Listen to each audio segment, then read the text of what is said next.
This is the Chameleon multi-brand extender. How it works is pretty simple. You just get your existing e-collar, all the major brands, all the major models, fit straight onto there, bolt on via the thread that your usual contact points would attach it by.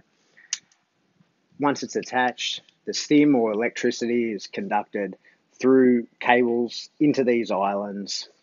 It's disseminated out of these new contact points and fits on your dog. So how that works is pretty simple. Why you should be interested in doing that is worth talking about. Now, what a lot of people don't think about when they're using an e-collar is the way that electricity dissipates over surface area. So a practical example of that is this. I weigh about 100 kilos. That means right now there's 50 kilos per foot. And in this soft ground, that leaves a certain impression in the ground. That same 50 kilos on my tippy toes leaves a much deeper impression into the ground.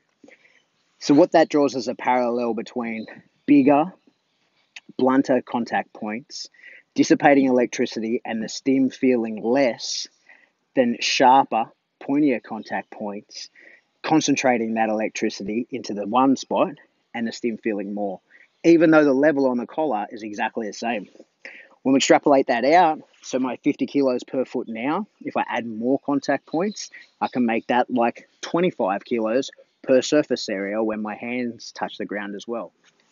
So we know now that it's not just contact that's important, but consistent contact. So when you first use your e-collar, you might put it on the dog, you have that amount of surface area for your contacts, and you find your working level. The next time you put it on, it might be a little bit tighter, slightly different part of his neck. He might be turning his neck, whatever. It could be a lot of reasons. And you get a greater amount of surface area. So you have to change the level to get the same feeling to the dog. And then the worst case scenario is you're working away at this level where you've got a lot of surface area. You put the e-collar on the dog, and because you didn't do it as tight, or it sat on a different part of his neck, or some fur got in between there and it got less contact, that tiny amount of contact, those tiny dents like that, mean that you're about to overstim your dog.